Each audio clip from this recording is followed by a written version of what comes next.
And just at that moment, SCP-106 steps out of an adjacent wall and wraps an arm around Agent Musker's neck and drags her, screaming, back into the wall with it. Moments later, the floor beneath Agent Alum begins to dissolve, and he slowly descends into SCP-106's pocket dimension. Not sure if they were frustrated or happy that they could finally see 106, they gave out hysterical laughter.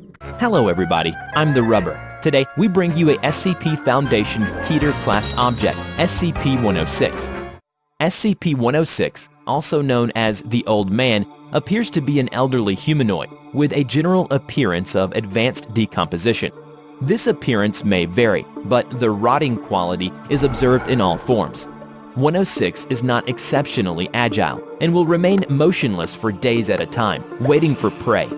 Basically, if 106 has any reduction in activity or an increase in compliance, it should be treated as an inducement strategy prior to its active action and should be dealt with on this premise.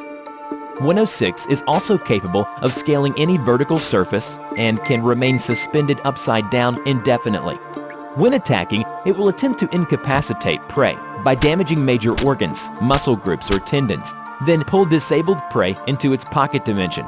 106 appears to prefer human prey items in the 10 to 25 years of age bracket. SCP-106 causes a corrosion effect in all solid matter it touches, engaging a physical breakdown in materials several seconds after contact.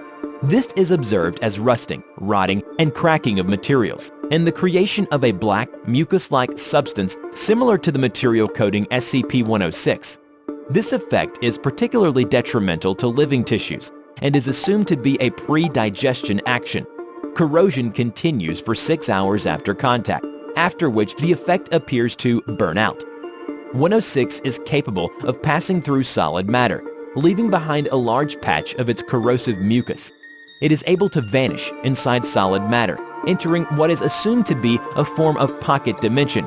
It is then able to exit this dimension from any point connected to the initial entry point. For example, entering the inner wall of a room and exiting the outer wall, or entering a wall and exiting from the ceiling. In a record of 106's escape, as Agent Alum and Musker were joking about how they'll never know when they would be getting close to 106. And just at that moment, SCP-106 steps out of an adjacent wall and wraps an arm around Agent Musker's neck and drags her, screaming, back into the wall with it. Moments later, the floor beneath Agent Alum begins to dissolve, and he slowly descends into SCP-106's pocket dimension.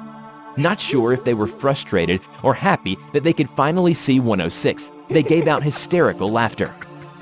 SCP-106 will typically enter a dormant state after finishing with a lure subject. During this phase, it will remain completely motionless for up to 3 months. The cause for this is unknown.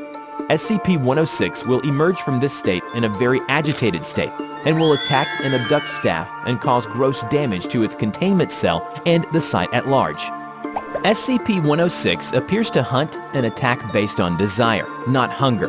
SCP-106 will attack and collect multiple prey items during a hunting behavior event, keeping many alive in the pocket dimension for extended periods of time. 106 has no determinable limit and appears to collect a random number of prey items during an event. The inner dimension accessed by SCP-106 appears to be only accessible by SCP-106. It appears that SCP-106 will play with captured prey and appears to have full control of time, space, and perception inside this dimension. It is said that the prey dragged into the pocket dimension will not die, even if it is corroded inside and outside. SCP-106 will throw it out once it's bored of it.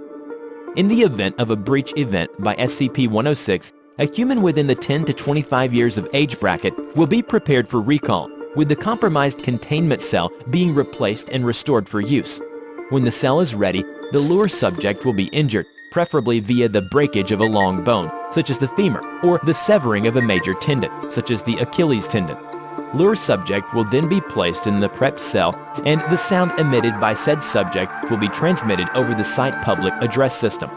SCP-106 will typically begin to gravitate toward the lure subject within 10 to 15 minutes after hearing the subject. Should 106 not respond to the initial broadcast, additional physical trauma is to be administered to the lure subject at 20-minute intervals until 106 responds. This is a picture of a Foundation personnel after being released by 106. This person disappeared for 2 hours and lived an hour after his release. I hope you enjoyed today's video. Have you ever heard or encountered any paranormal event? Let us know in the comment below. We will draw your story and share it with the world. Don't forget to click like, subscribe to this channel, and hit the bell. Please share it to your friends if you like this video. Thank you so much for watching, and we will see you in the next video. Bye-bye.